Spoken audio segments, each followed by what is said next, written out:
palabra juicio probablemente pueda causar miedo para muchas personas y va a depender del grado de culpa que una persona tiene. Sin embargo, en la justicia humana, muchas veces en lugar de hacer justicia, pues se cometen muchas injusticias. Cuando hablamos acerca de un juicio en el cielo, hablamos de un juicio totalmente justo. Mas, si ese juicio es justo, viene la pregunta: ¿cómo yo puedo ser declarado inocente si es que yo soy pecador? El mensaje del primer ángel en Apocalipsis 14 es: la hora de su juicio ha llegado. Quiere decir que somos juzgados por todas nuestras acciones, nuestras palabras y nuestros pensamientos. Cuida cada palabra que sale de tu boca, porque Jesús dijo: por vuestras palabras seréis justificados o condenados. Pero no solo palabras, nuestras acciones, nuestras intenciones, nuestras motivaciones. ¿Cuántas cosas buenas se realizan en esta tierra que la gente no sabe que son hechas por motivaciones incorrectas? ¿Cuántas veces hacemos un acto de generosidad, pero no por amor, simplemente por visibilidad? ¿Cuántas cosas aparentemente aplaudidas en esta tierra son ofensa para Dios? Porque Dios no solamente ve acciones, Dios ve motivaciones. La buena noticia es que en este juicio nosotros tenemos un abogado. Y el apóstol Juan dice: hijitos míos, estas cosas os escribo para que no pequéis. Pero si alguien hubiere pecado, abogado tenemos. Mas ¿cómo es que yo puedo pasar en este juicio si es que yo realmente soy culpable? Bueno, la única manera es escondiéndome detrás de aquel que me justifica. Y el único que me justifica es Cristo. Cuando yo acepto a Jesús como mi Salvador, acepto su sacrificio y sus méritos, para mí el juicio es buena nueva, porque quien se presenta conmigo me defiende y Él coloca sus méritos en mi lugar. Entonces, el juicio para el creyente es victoria, es buena nueva, no porque su vida es perfecta, sino porque su vida está escondida en Cristo. A eso se refiere el apóstol Pablo cuando dice: revestíos de Cristo. Que Cristo puede estar siempre contigo en todo momento. Romanos 8:1, ninguna condenación hay para los que están en Cristo Jesús. ¿Quieres ser libre en este juicio? ¿Quieres ser declarado justo? Solo necesitas aceptar a Cristo como tu Salvador. Porque el mismo que ahora es tu abogado, un día dictará la sentencia. El que es justo, siga justo, y el injusto, continúe injusto. Un día se acabará la obra de intercesión de Cristo en el cielo, y el caso de cada ser humano estará decidido. Hoy veremos con amplitud este tema.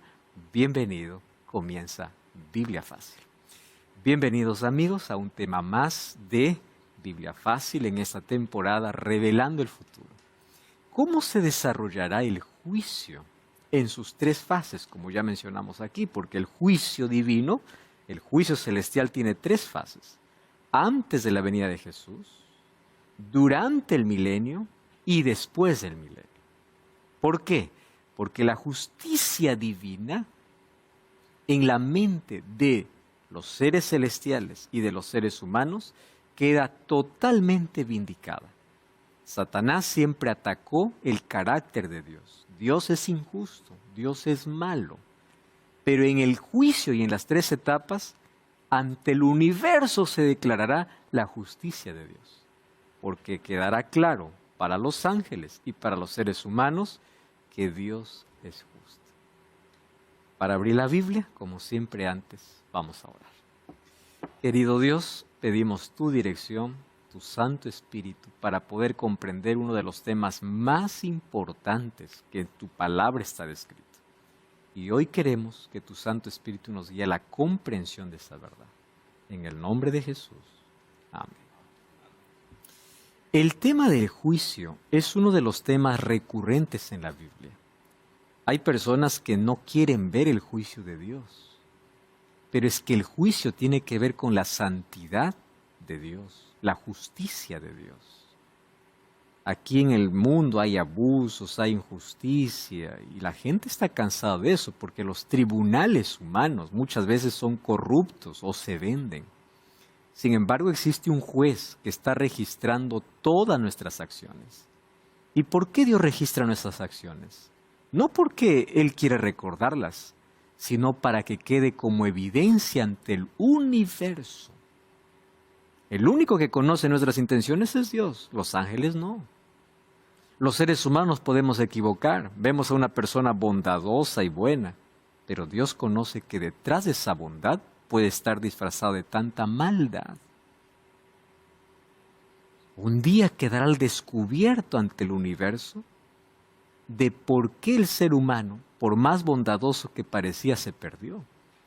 Una de las mayores sorpresas que uno tendrá en el cielo es que querrá ver a personas que imaginó encontrar allí, no los verá. Otra de las sorpresas es personas que nunca imaginamos que estarán allí, estarán. ¿Cómo fue posible eso? ¿Acaso Dios es injusto? Ahora son necesarios entonces los registros, porque ahí están anotadas todas nuestras acciones. Y hoy veremos cómo Dios realiza ese juicio, ¿correcto? El juicio final. Al sur del Mar Muerto, arqueólogos descubrieron las ruinas de 5 ciudades antiguas entre 1965 y 1979. Hoy el Mar Muerto es uno de los puntos turísticos cuando uno va para Tierra Santa. Es impresionante. Ese mar tiene 33% de salinidad y no hay vida alguna. Cuando una persona entra al mar no necesita saber nadar, flota, porque la salinidad, la sal que hay, hace que todo cuerpo pueda flotar. No existe vida de peces ni de nada. Por eso es el mar muerto, totalmente muerto. No hay vida allí. Obviamente que es un punto turístico. Cuando fuimos para grabar un proyecto de Nuevo Tiempo, incluso tuvimos una parada allí por el Mar Muerto. Y es espectacular toda esa llanura.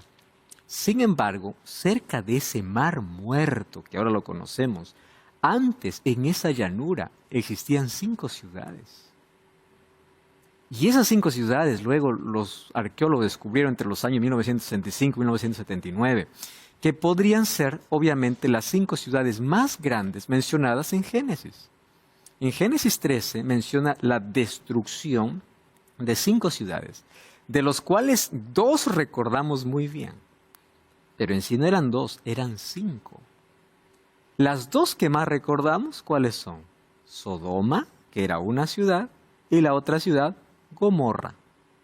No es una sola ciudad, ahí son 2 ciudades, pero aparte de esas 2, habían 3 ciudades más.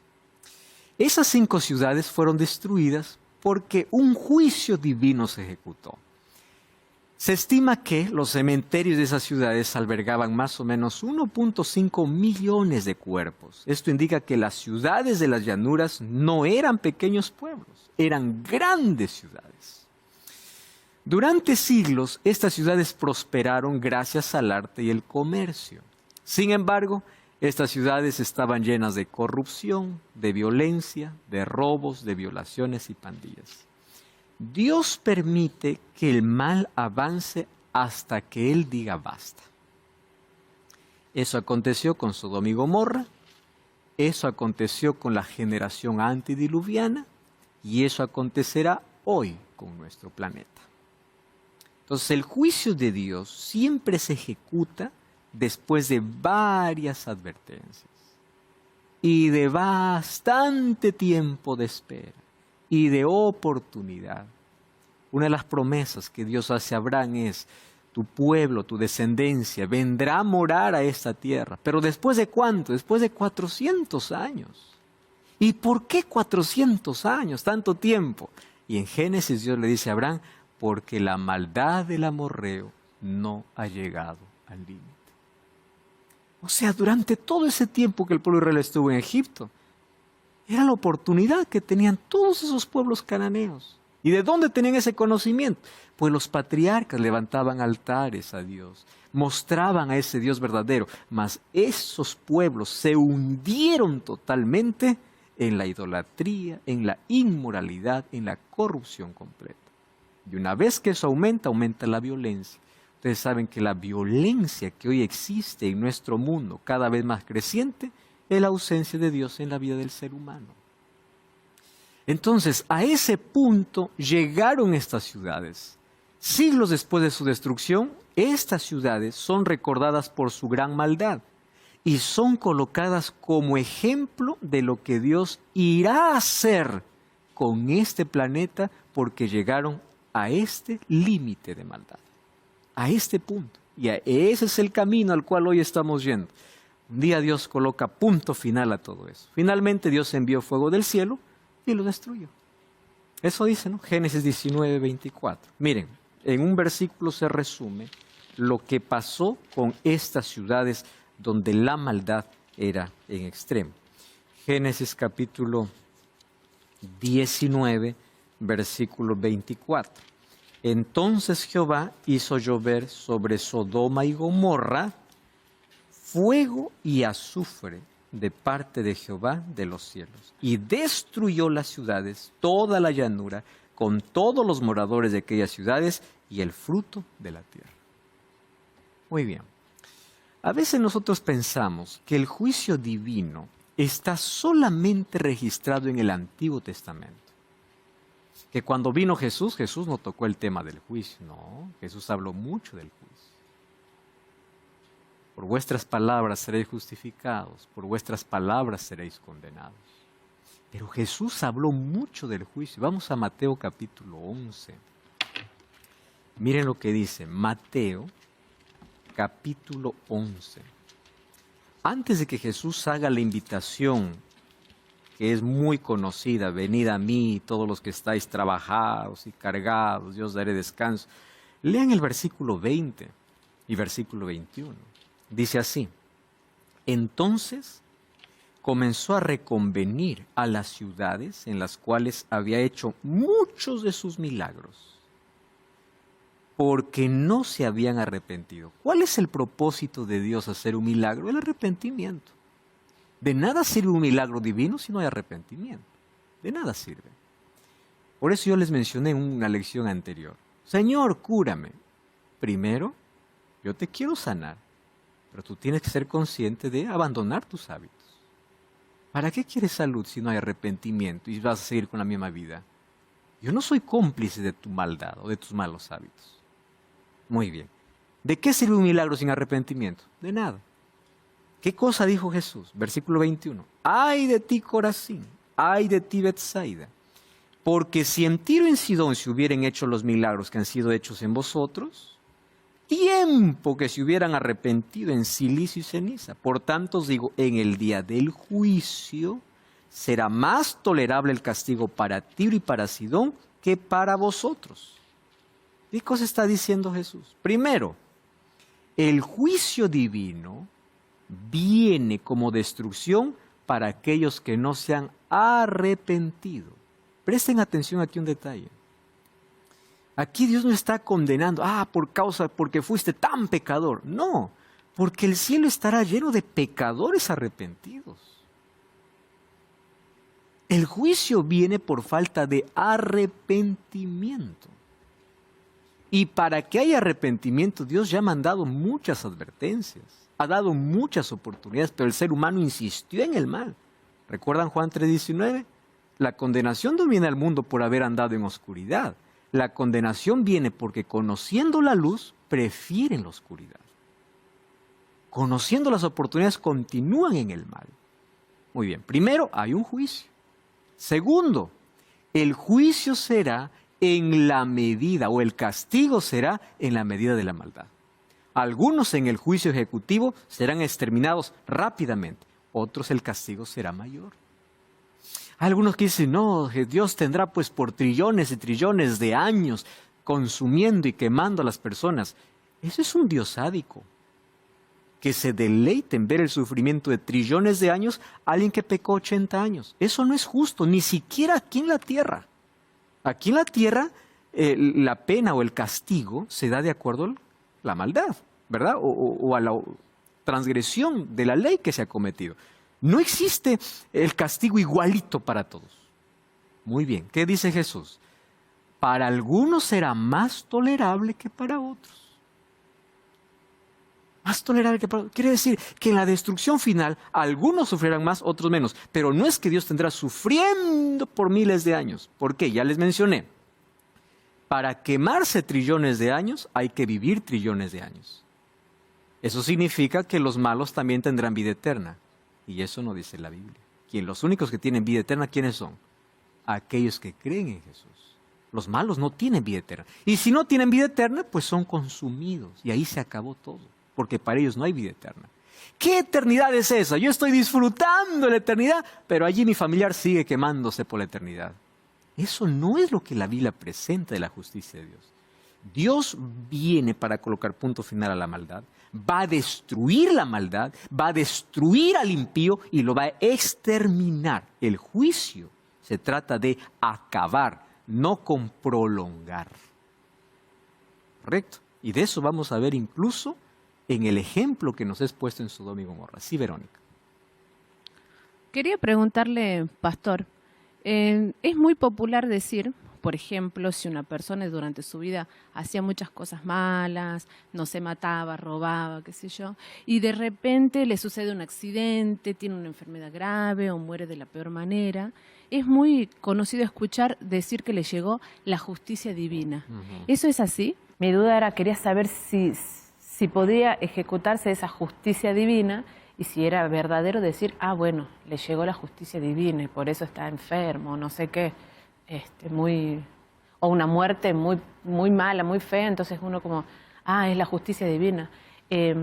Utilizar esos términos es más común de lo que parece. No.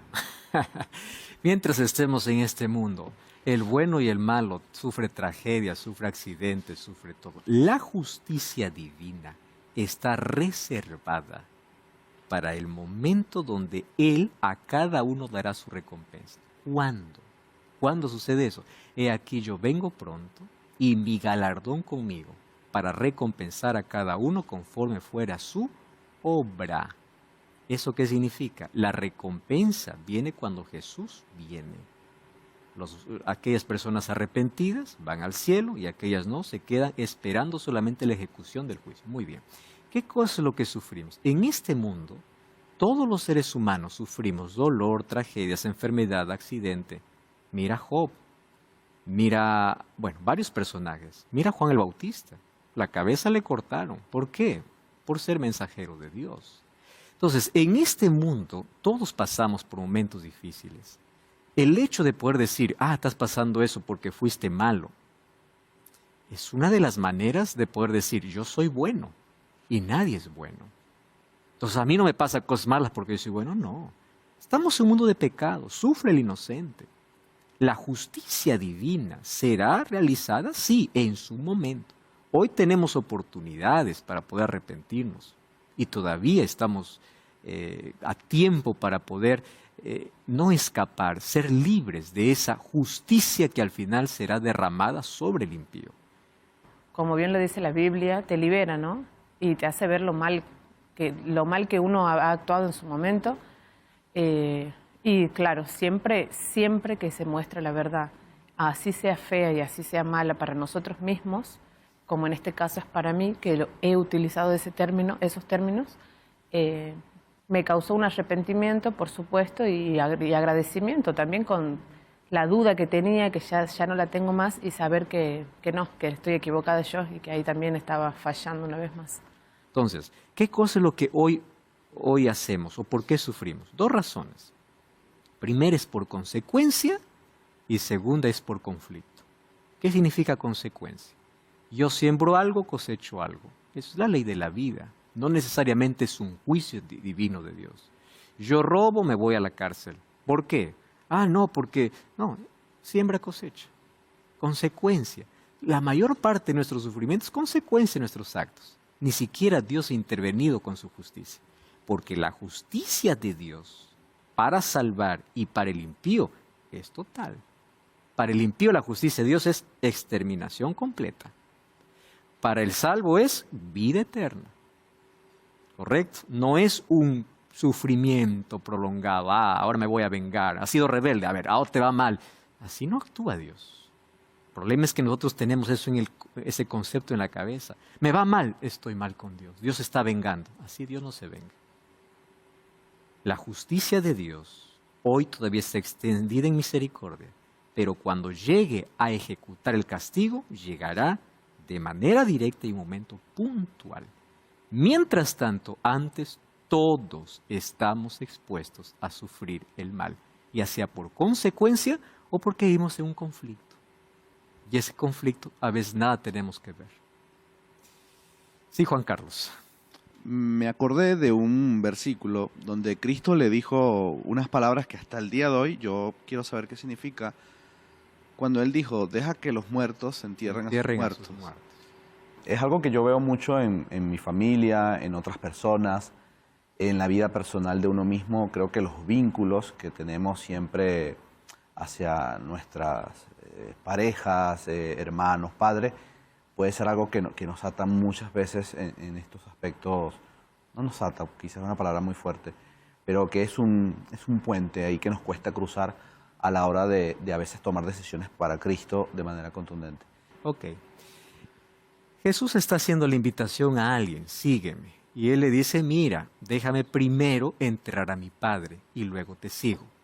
El contexto en el cual está diciendo Jesús eso es el siguiente. Primero, la persona que decía deja enterrar a mi padre, no es que su padre había muerto. Lo que le está diciendo es deja que primero muera mi padre y cuando muere lo entierra, recién te sigo. Entonces Jesús dice, ¿por qué si yo te estoy llamando ahora? Tú no sabes cuándo tu padre va a morir. Deja que los muertos entierran su muerto, yo estoy llamando para la vida, para que me sigas y tú estás postergando una decisión tan importante. Ahí Jesús está hablando en un contexto de excusas. Ahora, un asunto. Muerto para nosotros es cuando el corazón deja de latir, ya no respira, declarado muerto. Muy bien, para Dios, muerto es aquel que está sin Él. Entonces deja que aquellos que están sin misión, sin vida, estén ocupados en excusas. Pero yo a ti te estoy llamando para la vida. Quiere decir que cuando colocamos excusas para Dios, estamos en camino de la muerte, literalmente. ¿Correcto? Muy bien. Siglos después dijimos que estas ciudades son colocadas o recordadas por su gran maldad. Dios envió fuego del cielo. ¿Pero qué hizo Dios? Allí, en medio de toda esa maldad, había Lot, vivía Lot. Lot era el sobrino de Abraham. Vivía en Sodoma. Él no cedió a la presión cultural ni su forma de pensar. Él vivió diferente, por eso es que fue salvo por Dios. Vamos a ver 2 de Pedro 2, 7 y 8. Miren, la vida de Lot. 2 de Pedro, capítulo 2, versículo 7 y versículo 8. ¿Por qué es que Dios libró a Lot? ¿Porque era sobrino de Abraham? No, la salvación no funciona porque tú tienes un familiar bueno, ya yo te salvo a ti. No, no se salvó por ser sobrino de Abraham. 2 de Pedro 2, 7 y 8 dice así. Y libró al justo Lot. ¿Por qué? Abrumado por la nefanda conducta de los malvados. ¿Qué significa eso? En un mundo lleno de maldad, él no practicaba la maldad. Al contrario, ¿qué cosa sucedía? Le abrumaba. Versículo 8. Porque este justo que moraba entre ellos afligía cada día su alma justa, viendo y oyendo los hechos inicuos de ellos. Quiere decir que es posible ser justo en un mundo injusto.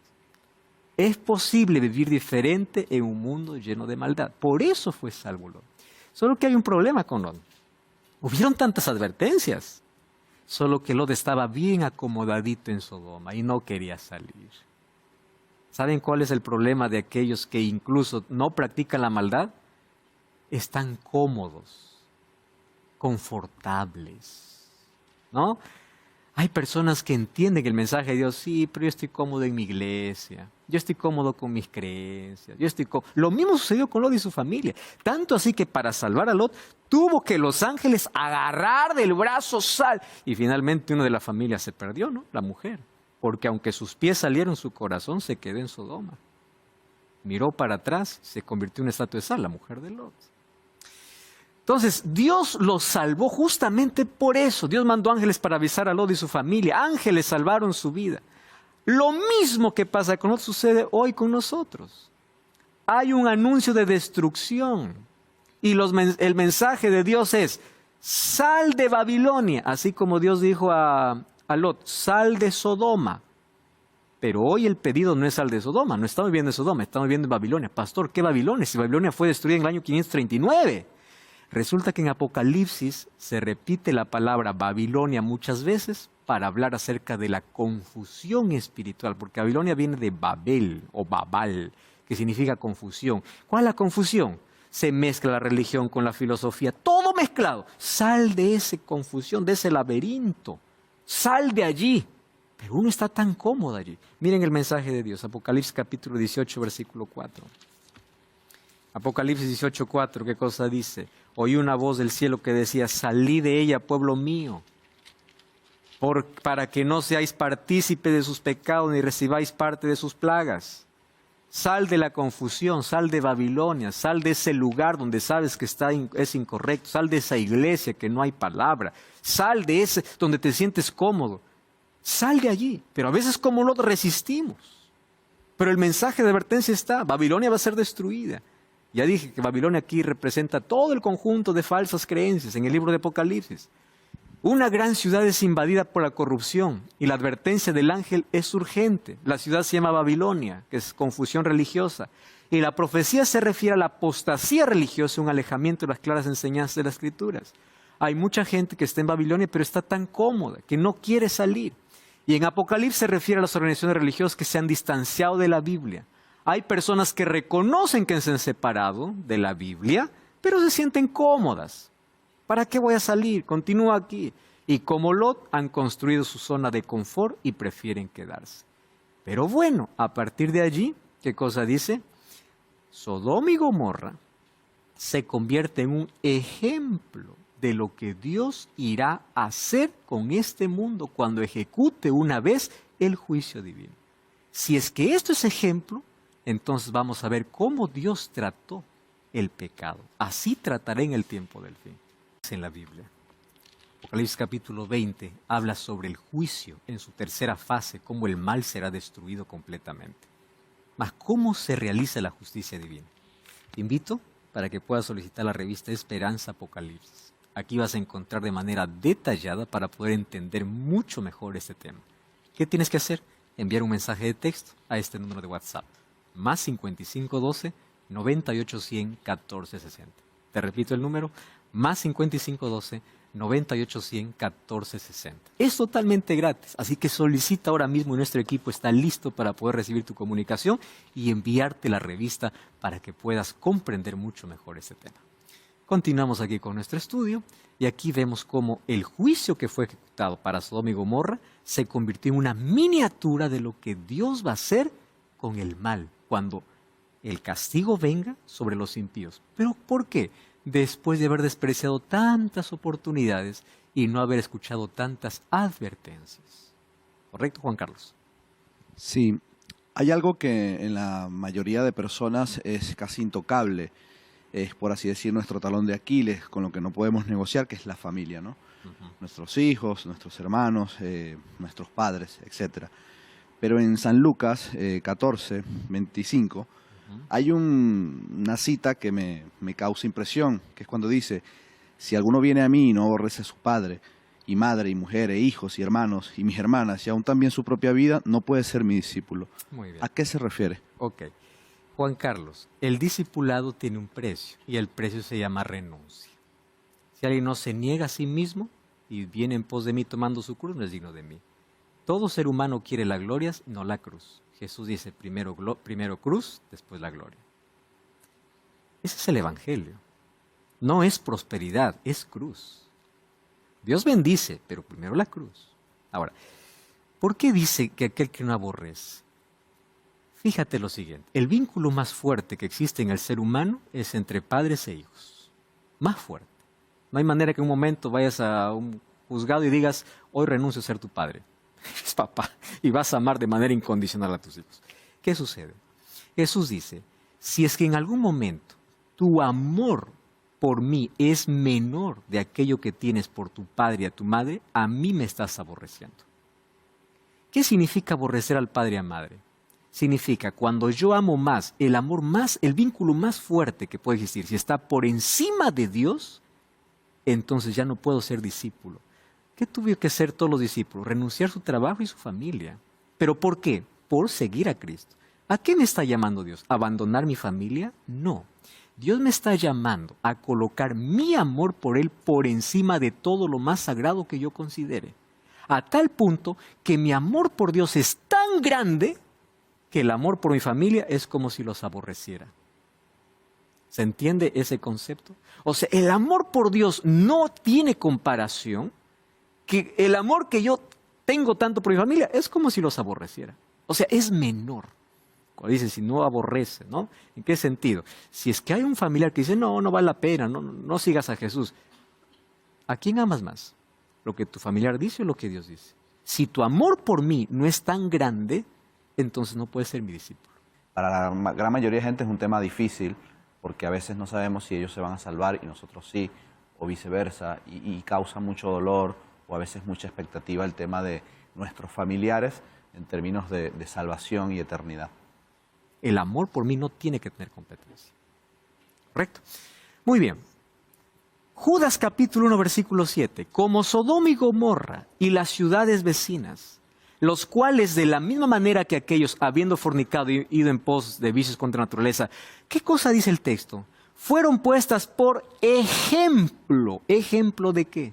De cómo Dios ejecutará el juicio en el día final, sufriendo el castigo del fuego eterno. Y ahí tenemos un problema, ¿no? Si dice fuego eterno, quiere decir que el mal o los pecadores seguirán ardiendo eternamente. Vamos a entender la Biblia en su contexto. Porque fíjense una cosa. Judas 1.7 dice fuego eterno. Pero miren lo que dice 2 Pedro 2.6. Miren el texto. Así, y si condenó por destrucción a las ciudades de Sodoma y Gomorra, reduciéndolas a ¿qué dice el texto? A ceniza. ¿Y poniéndolas de qué? De ejemplo. ¿Qué cosa dice Judas? Son ejemplo. ¿Qué cosa dice Pedro? Son ejemplo. ¿Cuál es la diferencia? Judas dice castigo de fuego eterno. ¿Qué cosa dice Pedro? Reduciéndoles a ceniza. ¿Qué significa fuego eterno? No que arde eternamente. Fuego eterno significa la destrucción es completa. Completa. No es arder, a Sodoma y Gomorra hasta ahora no está ardiendo. Mas la destrucción para Sodoma y Gomorra fue completa. Reduciéndoles a ceniza. Y de paso, de esto ya hemos explicado en otras lecciones de Biblia Fácil. Busca, por ejemplo, Biblia Fácil, el significado de fuego eterno. Ahí hago un resumen casi en toda la Biblia qué significa eterno. Eterno cuando está unido al ser humano es eterno mientras viva, hasta que la materia exista. Cuando se refiere a Dios es eterno para siempre. Por eso dice que algunos irán a la vida eterna y otros a la muerte eterna. Muy bien, eterno para algunos es para siempre, cuando están unidos a Dios. Y cuando se trata de pecado, el ser humano es eterno mientras viva. David decía, Dios me ha elegido para ser el rey eterno. ¿Eterno? Mientras vives. ¿Correcto? Entonces el fuego vendrá y es eterno porque mientras haya materia para consumir, el fuego acabará de manera ininterrumpida y las consecuencias serán eternas. Por eso es que Sodoma y Gomorra fue puesto como ejemplo. Génesis 19:24, Jehová hizo llover sobre Sodoma y Gomorra fuego y azufre de parte de Jehová. Muy bien, si ellas son como ejemplo, eso es lo que va a suceder en el tiempo final. Subieron sobre la anchura de la tierra, dice Apocalipsis 20:9, rodearon el campo los santos, la ciudad amada, y de Dios descendió fuego del cielo. Apocalipsis habla de la destrucción final. Entonces, ¿por qué Sodoma y Gomorra fue puesta como ejemplo? Porque así como fue destruida Sodoma y Gomorra, serán destruidos los impíos en el día final. Fuego descendió del cielo y los consumió. ¿Qué significa consumir? Acabar, exterminar. El pecador no arderá eternamente. El pecador será exterminado en un lago de fuego.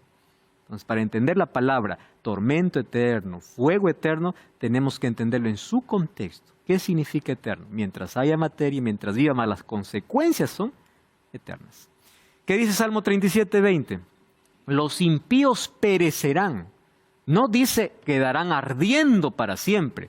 Los impíos perecerán. Los enemigos de Jehová, como la grasa de los carneros, serán consumidos. No dice quedarán sufriendo eternamente. Se disiparán como el humo, dice Salmos 37:20. ¿Qué dice Malaquías 4:1 al 3? He aquí viene el día ardiente como un horno, y todos los soberbios, los que hacen maldad, serán estopa. Aquel día que vendrá los abrazará, ha dicho Jehová de los ejércitos. ¿Cómo será el fin? No dejará ni raíz ni rama. Si el pecador sigue ardiendo para siempre, entonces ahí está todavía un poco de pecador, y quiere decir que el pecado no ha sido eliminado. Pero ¿cuál es la promesa de Dios? No dejará ni raíz ni rama. Mas a vosotros los que teméis su nombre nacerá el sol de justicia. Muy bien. ¿Cómo será el final de los impíos? Versículo 3. Hollaréis a los malos, los cuales serán, ¿qué cosa? Ceniza. ¿Recuerdan lo que decía Pedro?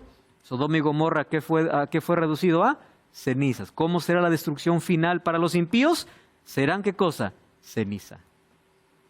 Para siempre, eternamente. No es que están ardiendo eternamente, ni sufriendo eternamente, sino cenizas para siempre. No hay más esperanza para ellos. ¿Cuál es el destino de los impíos? Sus vidas terminarán. Dios no los torturará por la eternidad. Y hemos visto otra vez, quiero recomendar a aquellos que quieren tener más información sobre ese tema. En Biblia Fácil hemos visto qué significa tormento eterno en la Biblia, ¿correcto? Aquí apenas estoy pasando esta información porque el tema en sí es cómo serán los impíos exterminados.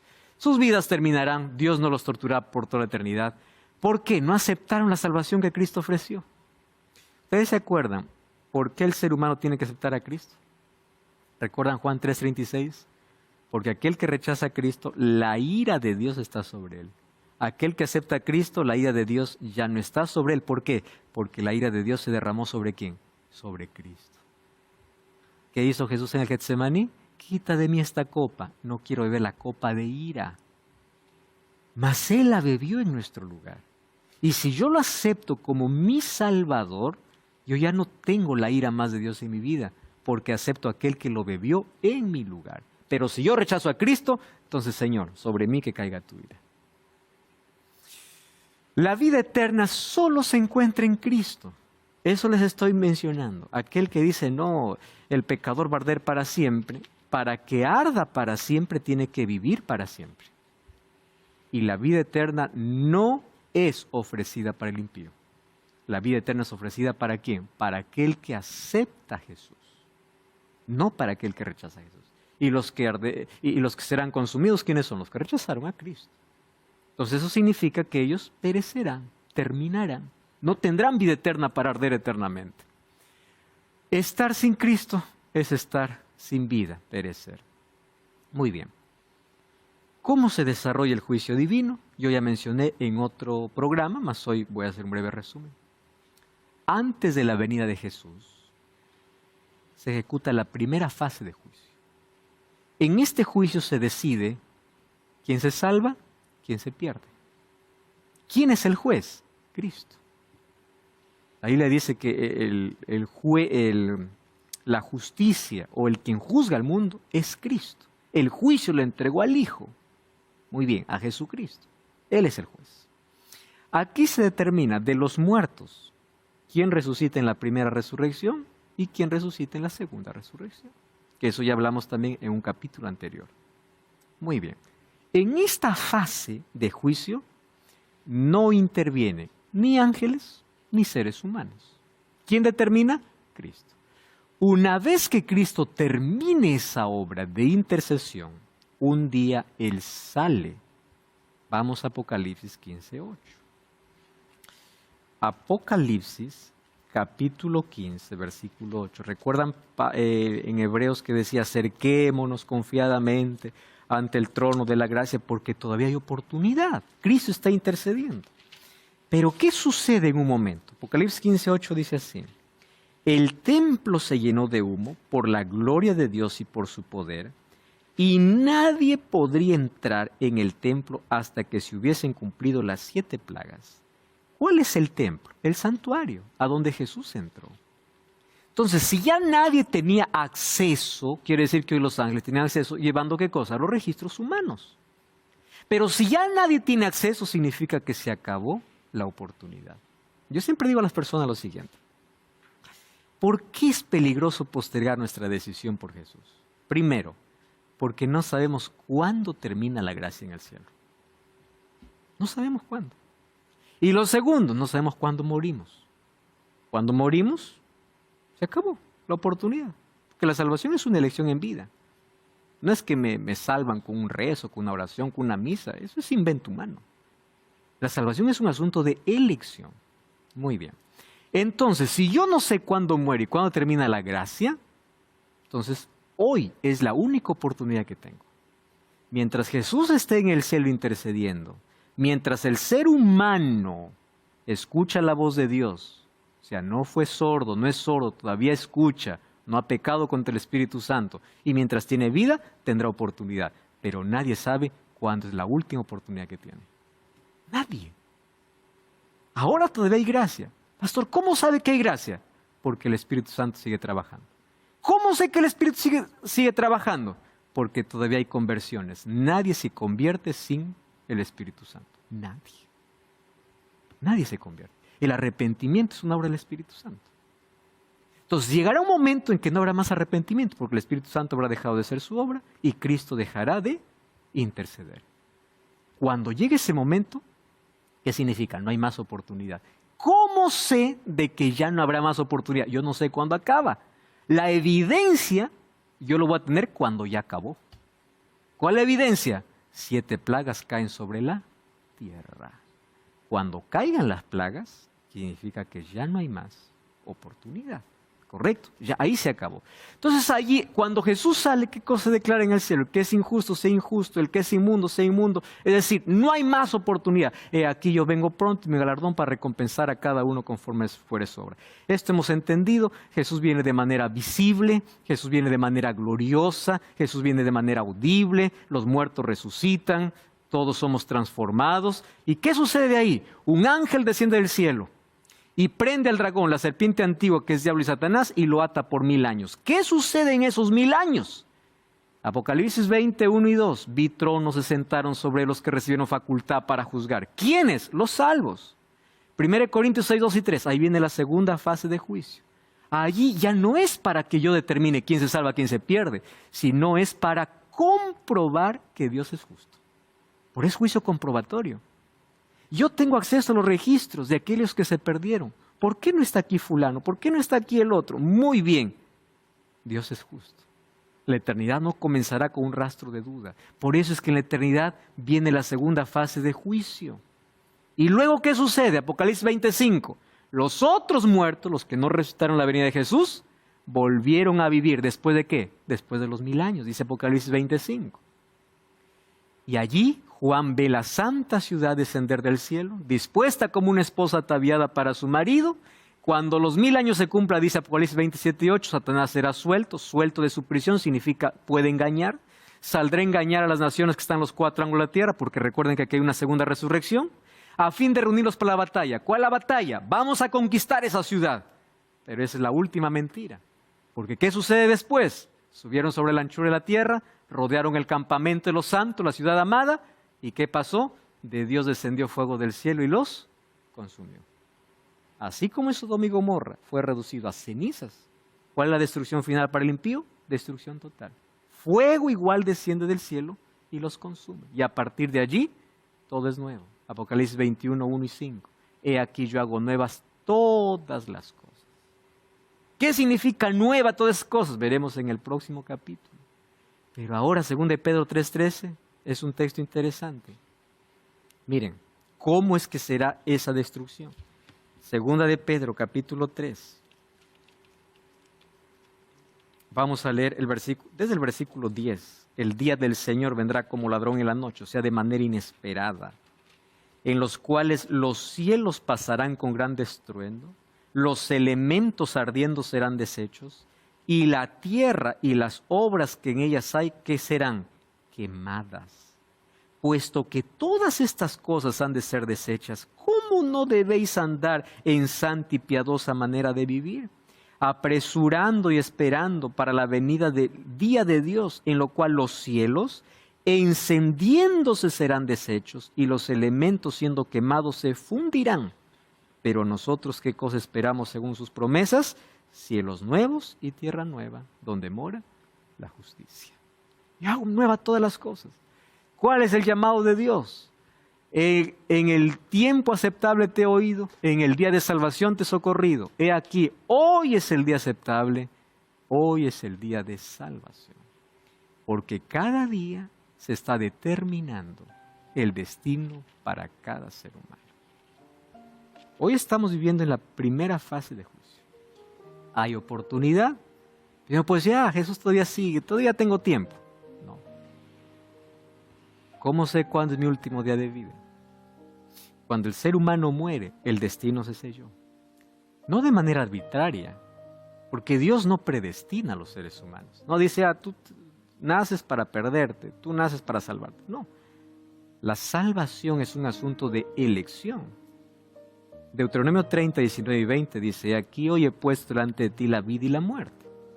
Elige la vida, pero yo no te obligo a la vida. Apocalipsis 22, 17 dice, el Espíritu Santo y la esposa, que es la iglesia, dicen ven. El que oye diga ven. Pero ¿cómo termina el texto? El que quiera venga. Si hay algo que Dios no fuerce, la voluntad. Dios ha dado la libertad. Finalmente, estar en el cielo o estar en el lago es una decisión personal. Y esa decisión todos los días es tomada. Ustedes se dieron cuenta que nosotros decidimos muchas cosas en el día, qué comer, qué vestir, a dónde ir, qué hacer, qué no hacer. Pero no nos damos cuenta que cada decisión también nos lleva a nuestro destino. ¿A dónde voy? ¿Cuál será mi final? Y si hoy fuese el último día de tu vida, el último día de tu vida, y si este fuera el último mensaje que tú escuches, ¿cuál será tu destino? Si Jesús no es tu camino, tu destino no es el cielo. Hoy te invito a aceptar a Jesús como tu abogado, como tu intercesor, a aceptar la gracia en tu corazón, porque la destrucción para el impío es real. Ahora Jesús abre los brazos para ofrecerte la oportunidad de vida eterna. Mas depende de ti aceptar o rechazar. Mas en el nombre de Jesús, arrepiéntete. No continúes en tu camino. Hoy tienes la oportunidad de poder comenzar una nueva vida. Y el juicio nunca será en tu contra, será en tu favor, porque ninguna condenación hay para los que están en Cristo Jesús. Acepta a Cristo, que Él sea la razón de tu vida, la razón de tu existencia. Y finalmente recibirá la recompensa que Él da a todos los que le aman y le sirven, la vida eterna.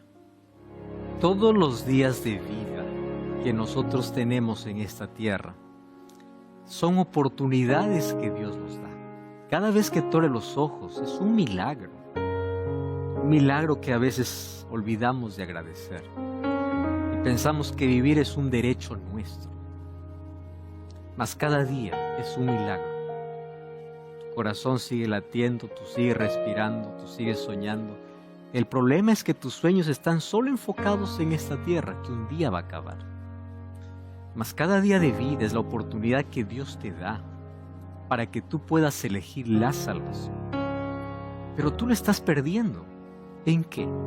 En placeres, buscando tesoro aquí en la tierra, perdiendo el tiempo en entretenimiento innecesario, cuando te estás olvidando que cada día se está jugando nuestro destino eterno.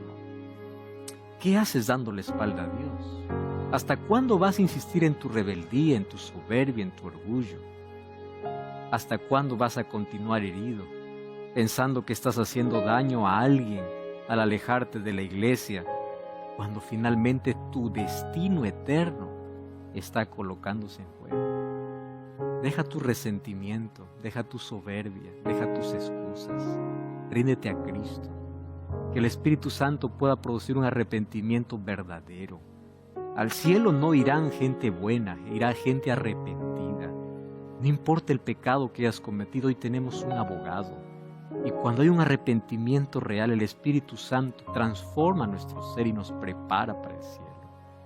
Hoy tenemos la oportunidad grandiosa de poder aceptar a Jesús como Salvador, de comenzar un nuevo camino. Y si tú así lo decides, ora conmigo. Querido Dios, gracias porque hoy no solo nos adviertes, nos das la oportunidad de poder elegir la salvación. Queremos abandonar nuestro mal camino y poder hoy comenzar una nueva vida contigo. Gracias por darnos esta oportunidad. Acepta nuestra entrega en el nombre de Jesús. Amén. Como siempre te invito a buscar una iglesia adventista el séptimo día para continuar comprendiendo el plan que Dios tiene para la vida. Que Dios te bendiga y hasta la próxima. Hola, ¿qué tal? Qué placer encontrarnos una vez más aquí para el repaso de la lección de escuela sabática en mi canal de YouTube, donde buscamos crecer cada semana en nuestra relación con Dios de la manera más práctica. Bienvenido una vez más a este comentario. Estamos en la lección número 6 y el título para esta semana es Una vida de oración. El texto principal está en Salmo 116, versículo 1 y verso 2. El texto bíblico dice así: Amo a Jehová, pues ha oído mi voz y mis súplicas, porque ha inclinado a mí su oído, por tanto le invocaré todos los días. ¿Sabes que el Salmo 116 comienza con una declaración muy personal? Amo a Dios porque sé que Él oye mi voz. Esta no es una frase teórica, no es una idea abstracta. Es el testimonio de alguien que tiene la experiencia de hablar con Dios y sabe que Dios le escucha. En la Biblia, amar a Dios nunca se presenta solo como un sentimiento interno. No, se presenta como una experiencia, como una relación viva. Entonces el salmista dice: amo a Dios porque sé que Él me oye. La oración entonces no es solo un ritual espiritual. La oración es el espacio donde la relación con Dios se vuelve real.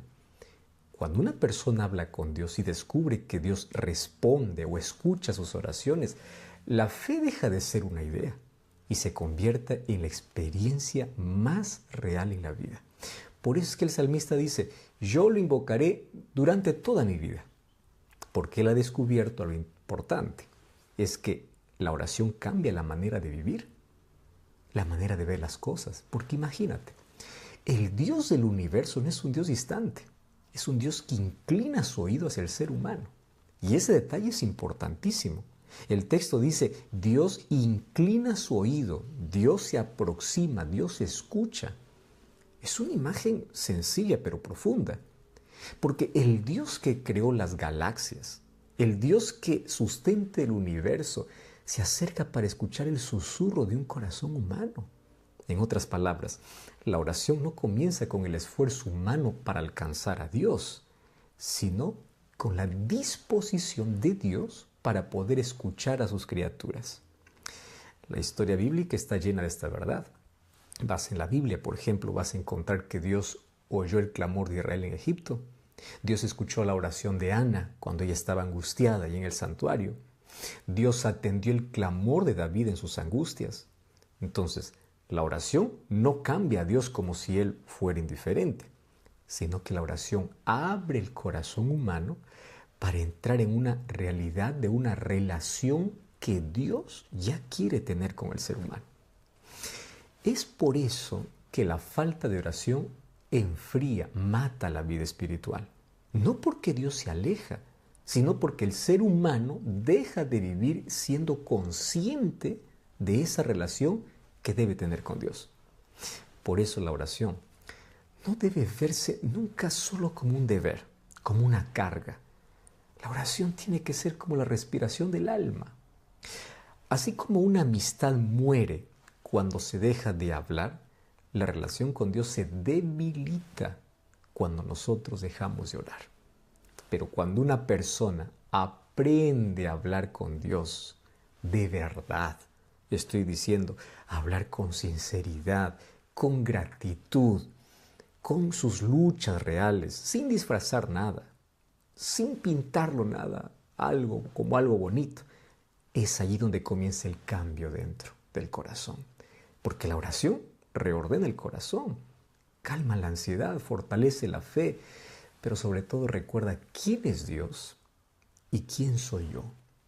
No se trata de repetir palabras perfectas, buscar palabras para impresionar, no, sino de acercarse a Dios con corazón abierto. porque el Dios que inclina su oído continúa escuchando un corazón sincero. Cuando una persona descubre eso, la oración deja de ser una obligación y se convierte en el lugar donde el corazón aprende a amar a Dios cada día, a relacionarse con Él día a día. Y eso es lo que buscaremos aprender juntos en esta semana. Bienvenido una vez más a la escuela más grande del mundo, la escuela sabática, del cual tú eres parte. La lección del día domingo.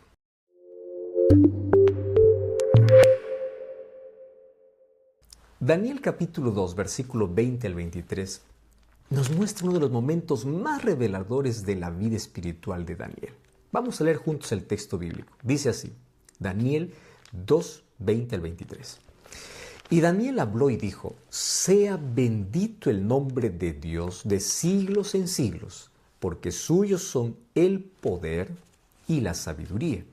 Él muda los tiempos y las edades, quita reyes y pone reyes, da sabiduría a los sabios y ciencia a los entendidos. Él revela lo profundo y lo escondido.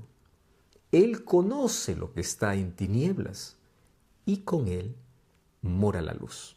A ti, oh Dios de mis padres, te doy gracias y te alabo, porque me has dado sabiduría y fuerza. Y ahora tú me has revelado lo que te pedimos, pues nos has dado a conocer el asunto del rey. En esta historia, Daniel, después de recibir de Dios la revelación del sueño, fíjate lo que Daniel hace primero. Él no corre para poder mostrar su sabiduría. Él no aprovecha la oportunidad para ganar reconocimiento. Nada de eso.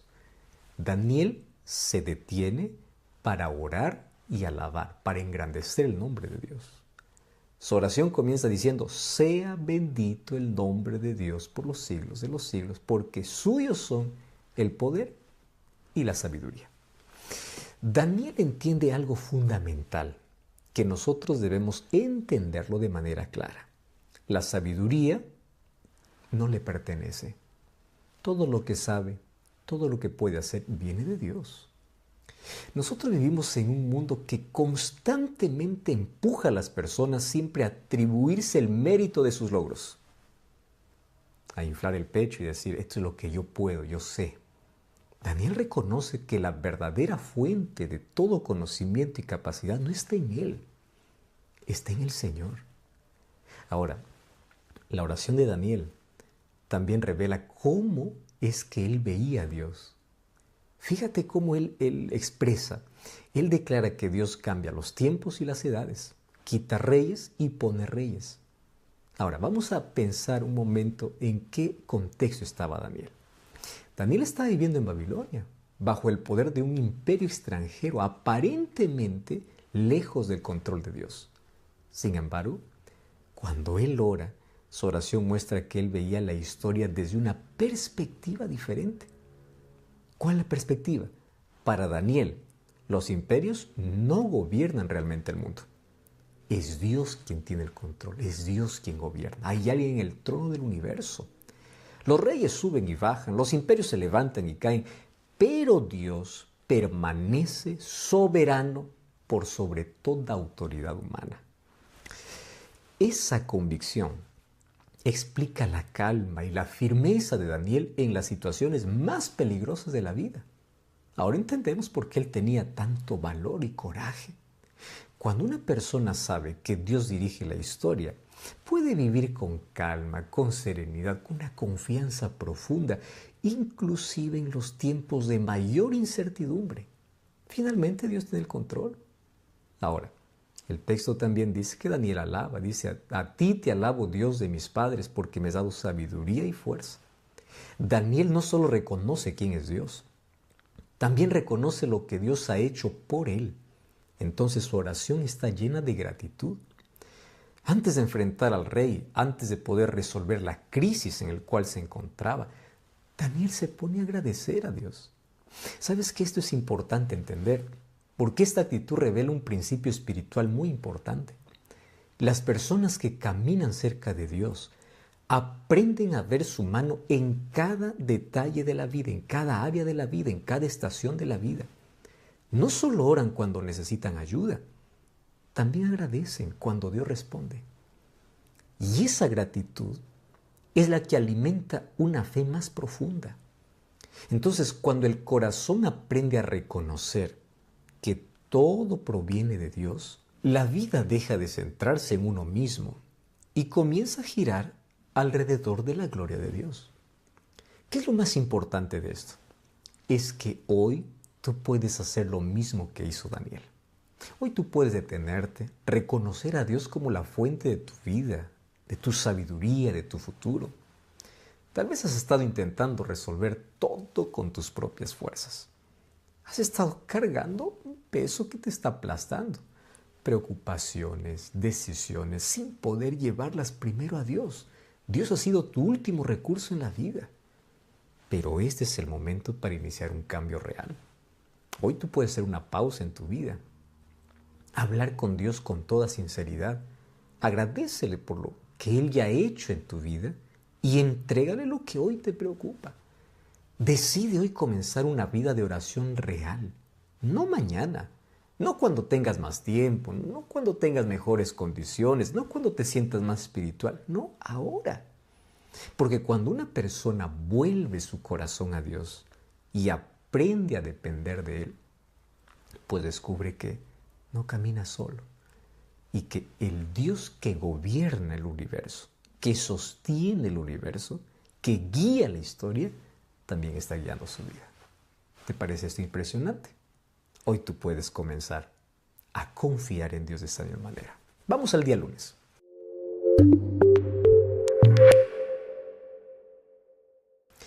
El estudio del día lunes nos lleva a una invitación central de la Biblia, que se encuentra en Primera Carta a los Tesalonicenses, capítulo 5, versículo 17. Pablo dice así, probablemente sea uno de los textos más cortos de la Biblia. Orad sin cesar. Este texto no significa que una persona debe estar repitiendo palabras todo el día. Este texto te está diciendo que la vida entera puede convertirse en una relación continua con Dios a través de la oración. En su esencia, es mantener el corazón abierto, es vivir online con el cielo. Es vivir conscientes de que la presencia de Dios está a nuestro lado y que podemos conversar con Él en cualquier actividad del día. El apóstol Pablo entendía que la vida cristiana no se sostiene con momentos aislados de devoción, sino con una conexión constante con Dios. Así como una planta necesita agua regularmente para mantenerse viva, el corazón humano necesita de una comunión constante con Dios para que no pueda marchitarse ni secarse espiritualmente. Y es por eso que la Biblia presenta la oración como algo que atraviesa toda la vida, en todo momento, en toda circunstancia. Daniel oraba 3 veces al día. Jesús se apartaba para hablar con el Padre, dice, todos los días antes que salga el sol.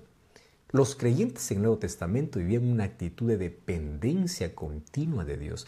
Entonces, la orden de orar sin cesar significa que Dios no es solo alguien a quien yo busco cuando aparece un problema, cuando no sé qué hacer, cuando no tiene solución. No, es alguien con quien camino todo el día. Viajo con Él, hago mis actividades, mis negocios, tomo mis decisiones. Siempre hay un espacio para hablar con Él. Es llevar a Dios mis decisiones, mis preocupaciones, mis alegrías, mis luchas. Cuando una persona aprende a colocar su mente en sintonía, en armonía, en constante comunicación con Dios una y otra vez, la fe deja de ser una creencia y se convierte en una relación viva, real con Dios. Además, el estudio recuerda algo muy práctico. La postura de una oración puede ayudarnos a nosotros a entrar en una relación correcta con Dios. Arrodillarse, por ejemplo, expresa sumisión, humildad, dependencia. No te estoy diciendo que Dios solo escuche cuando una persona está de rodillas. No, puedes orar en todo momento. Pero el hecho de arrodillarse, ese gesto, recuerda al corazón humano quién es Dios y quiénes somos nosotros. Él es el creador, yo soy criatura. Cuando nos detenemos, nos arrodillamos y hablamos con Dios con total sinceridad, el corazón comienza a reconocer nuevamente su lugar delante del Señor. Entonces así, poco a poco, la oración ya no es más una carga, ya no es más una obligación. Se convierte en la respiración natural de una vida que camina cerca de Dios. ¿Qué es lo más importante de esto? Que hoy tú puedes tomar la decisión de comenzar a vivir una vida de oración. Hoy. No esperes a tener más tiempo ni a sentirte más espiritual. Detente ahora mismo. Habla con Dios con sinceridad. Entrégale a Él todo lo que está en tu corazón. No le ocultes nada porque Él conoce todo. Más abre todas las puertas, permite que ilumine cada área de tu vida.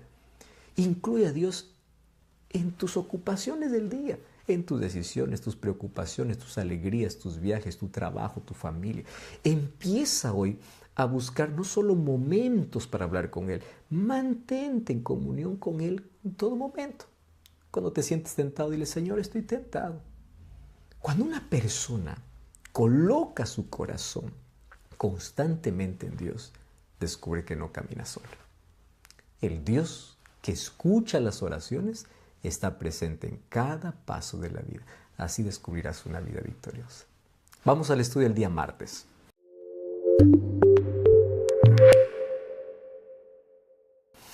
El estudio del día martes nos presenta una de las descripciones más hermosas de la vida espiritual en toda la Biblia. Génesis capítulo 5, versículo 24. El texto dice así: Caminó pues Enoc con Dios y desapareció porque se lo llevó Dios. Si tú lees Génesis capítulo 5, vas a encontrar una lista de nombres, una genealogía, solo nombres y años. Y siempre va a aparecer alguna frase: murió o vivió, murió. Pero acá hay una frase que cambia todo. Porque mientras con todos los otros personajes que aparecen allí, aparece nació, vivió, murió, Enoc es recordado por algo diferente. Enoc interrumpe esa historia de vida y muerte. Dice: caminó con Dios. La Biblia no describe de Enoc grandes milagros, grandes discursos, nada de eso. Describe una vida de relación. Caminar con Dios significa estar cada momento en comunión con Él, compartir la vida con Él, desde lo más simple, desde lo más insignificante. Es buscar la presencia de Dios en medio de las actividades normales de la vida. Viajas, comes, barres, cocinas, trabajas, tomas decisiones. No es un momento espiritual aislado, es una forma de vivir. La historia de Enoc es aún más sorprendente cuando recordamos cuál era el contexto donde él vivía. No era un contexto favorable como pensamos. Recuerda que el mundo de su tiempo estaba cada vez más lejos de Dios y estaba acercándose al caos moral que culminaría finalmente en el diluvio. Sin embargo, Enoc vivió de una manera diferente. Porque mientras la cultura se alejaba de Dios, él se acercaba más a Dios. Su secreto no era escapar del mundo. Era, en un mundo corrompido, mantener una comunión constante con Dios.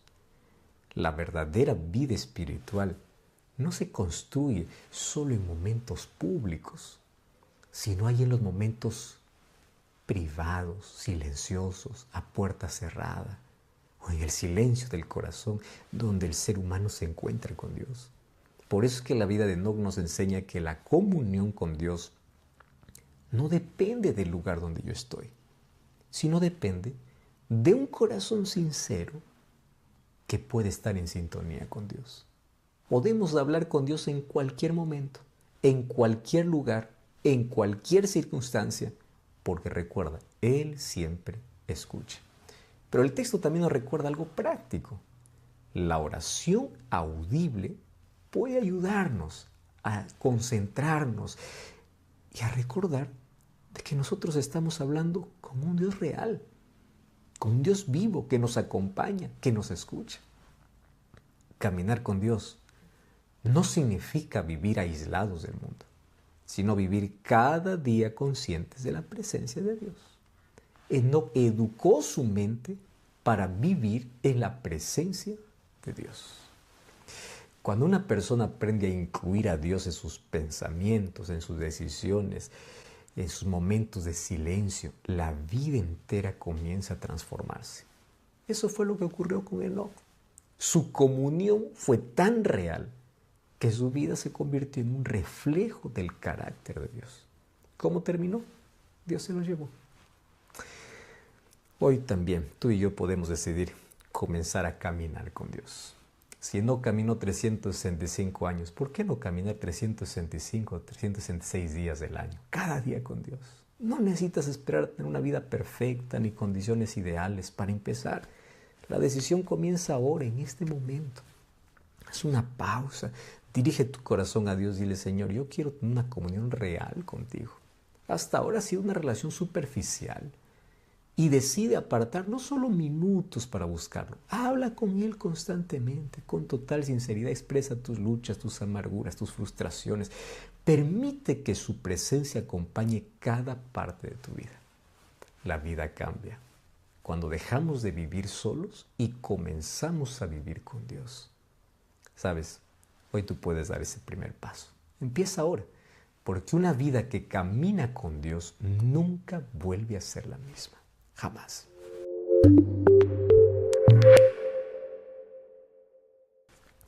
Vamos a la lección del día miércoles. El estudio del día miércoles nos lleva a una conversación a la verdad. Una conversación profunda y significativa entre Moisés y Dios. Vamos al libro de Éxodo, capítulo 33, versículo 15.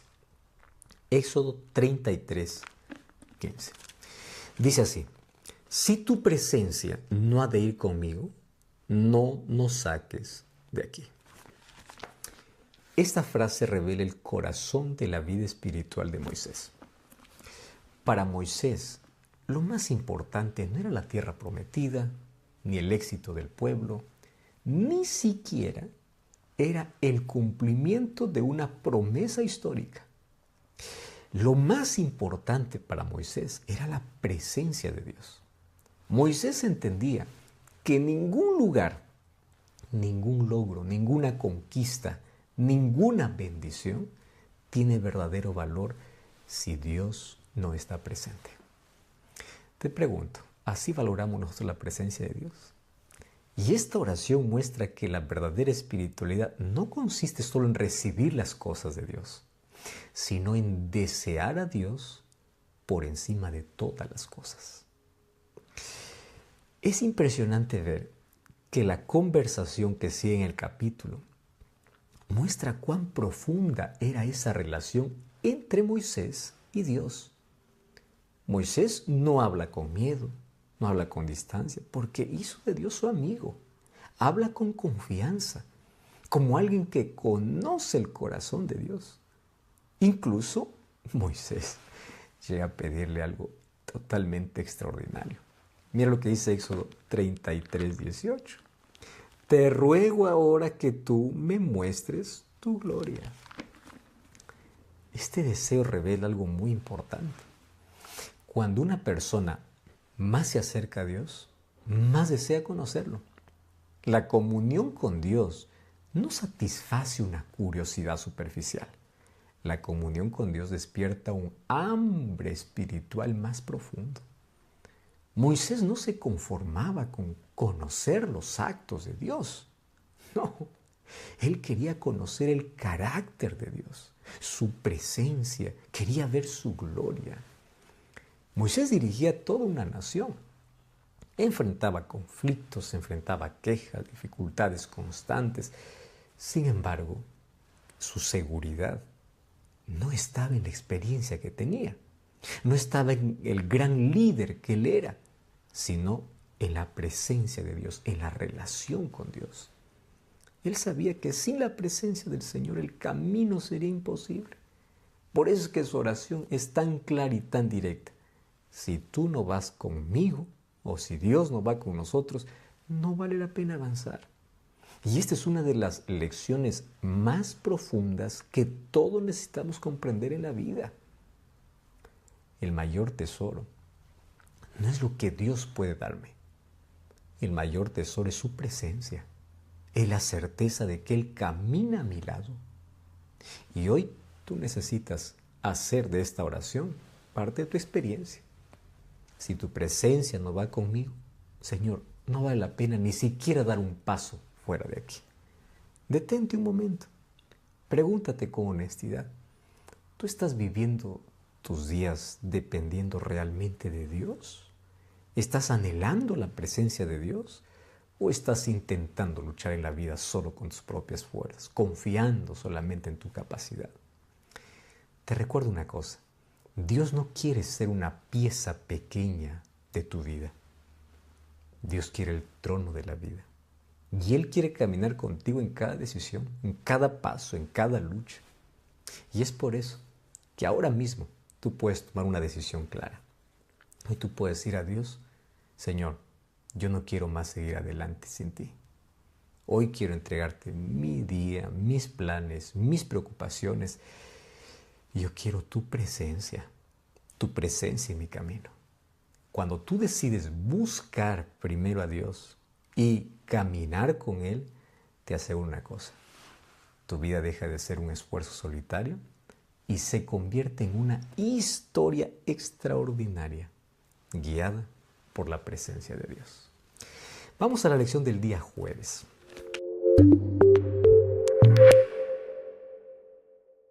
El estudio del día jueves nos muestra otra dimensión poderosa de la oración de Moisés, y es su intercesión por el pueblo. Uno de los textos más impactantes aparece ahí en el libro de Éxodo capítulo 32, versículo 31 y versículo 32. El texto dice así: Te ruego, pues este pueblo ha cometido un gran pecado, que perdones ahora su pecado, y si no, ráeme ahora de tu libro que has escrito. Estas palabras revelan algo extraordinario sobre el corazón de Moisés. ¿Qué había pasado? El pueblo había caído en idolatría, había rechazado a Dios cuando hizo un becerro de oro y luego le adoró. Pero aún así, Moisés no se separa del pueblo, no busca salvarse solo. En lugar de eso, se presenta delante de Dios para interceder por ellos con un amor tan profundo que incluso Él está dispuesto a identificarse con el destino de ese pueblo rebelde. Esta es la esencia de la intercesión. ¿Qué cosa es intercesión? Llevar delante de Dios la vida de otros con un corazón que realmente se preocupa por ellos. La oración de Moisés refleja también el carácter de Dios. Moisés sabía quién era, conocía su misericordia, conocía la fidelidad de Dios. Es por eso que cuando Moisés intercede, él no está allí basándose en los méritos del pueblo, porque no tenía ninguno. Se basa en el carácter, en las promesas de Dios. Y él incluso recuerda a Dios del pacto que hizo con Abraham, con Isaac, con Jacob. Y Moisés apela a la misericordia de Dios. Y esto nos enseña algo muy importante sobre la oración bíblica. La verdadera intercesión no intenta convencer a Dios de ser bueno. La verdadera intercesión se apoya en la bondad que ya forma parte de su carácter. Fíjate una cosa. Moisés sabía que Dios es compasivo, lento para la ira, grande en misericordia, y por eso podía clamar con confianza por el perdón del pueblo, confiando en el carácter de Dios. Además, esta historia muestra que la oración tiene un papel real y poderoso en la historia de la salvación. Dios escucha a quienes interceden. Y tú vas a encontrar que en la Biblia vamos a ver de que siempre que alguien intercede, Dios siempre está dispuesto a escuchar. Abraham, por ejemplo, intercedió por Sodoma. Samuel oró por Israel. Daniel clamó por el pueblo. La intercesión revela un corazón que participa del amor de Dios por los demás. ¿Qué quiero decir?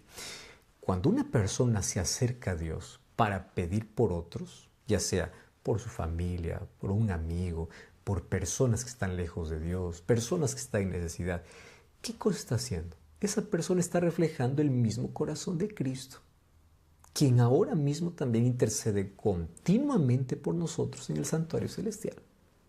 Entonces, la oración deja de ser solo una conversación personal con Dios y ahora se convierte en un acto de amor, un amor profundo por quienes tú puedes amar y abrazar en la distancia a tantas personas a través de tus oraciones. Ahora, piensa en las personas que Dios ha puesto cerca de ti. Tú también hoy puedes hacer lo mismo que Moisés. No sigas viviendo una fe solitaria. No sigas pidiendo solo para ti. Detente ahora mismo y presenta delante de Dios el nombre de una persona que necesita una ayuda, que necesita perdón, necesita dirección, necesita de Dios. Tal vez sea tu propio hijo, un amigo, un familiar o alguien que se alejó de Dios. Y no esperes un momento propicio para hacerlo. Ora ahora, en este momento. Ora por esa persona con sinceridad, con fe. Intercede, abraza con tus oraciones en la distancia a tantas personas que amas. Dios escucha la oración de un corazón que ama. Y cuando decides llevar a otros delante de Dios en oración, pues te conviertes en un instrumento a través del cual Dios puede continuar obrando en esas vidas.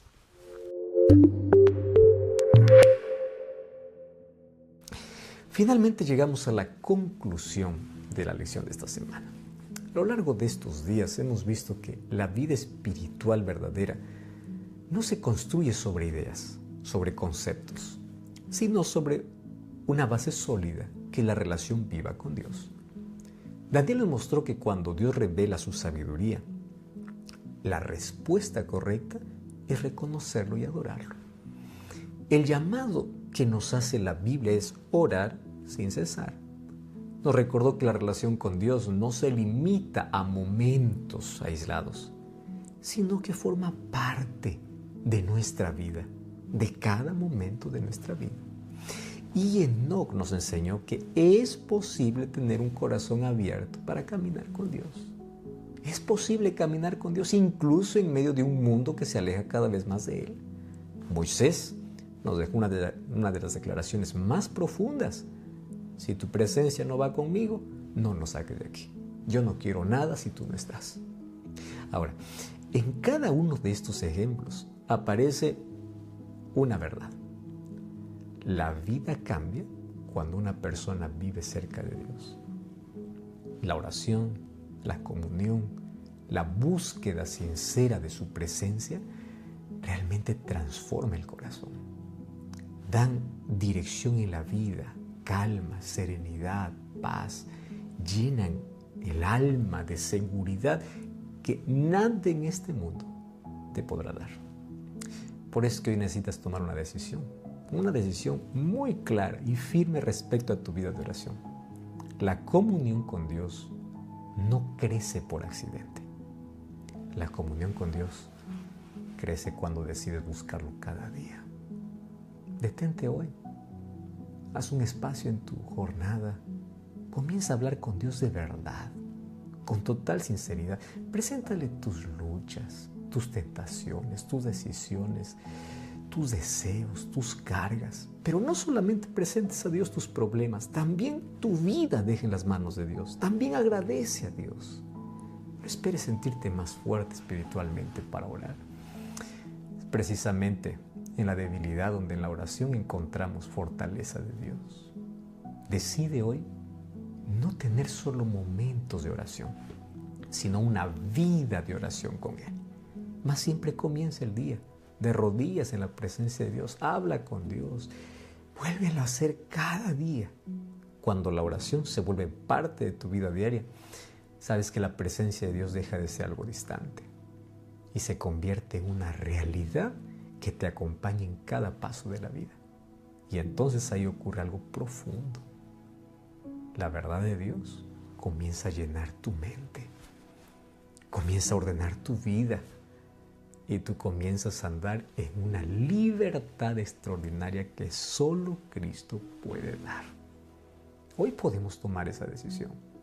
Señor, no quiero más vivir mis días si tú no estás en mi vida. ¿Qué tal si comenzamos con esa relación hoy? Ora conmigo. Gracias, Señor, por tu palabra. Gracias por la lección de esta semana, donde comprendimos que no vale la pena ningún lugar, ningún éxito, ningún logro si tu presencia no está. Y enséñanos a caminar a tu lado, a orar sin cesar, a tener siempre un corazón abierto para poder escuchar tu voz y para poder hablar contigo. Permite que la oración sea nuestra mayor aliada en la relación que tenemos contigo. No queremos más una relación superficial de conceptos, ideas, sino una relación real, de comunión, de relación íntima contigo. Entregamos nuestro corazón y ayúdanos para que esto sea una realidad. En el nombre de Jesús. Amén. Que Dios te bendiga. Qué bueno que juntos hayamos estudiado una vez más o hayamos repasado la lección de esta semana. Te espero en una iglesia adventista del séptimo día. Todos los sábados la iglesia está abierta para poder recibirte, para poder continuar estudiando estos temas tan importantes para nuestra vida. Que Dios te bendiga y hasta la próxima.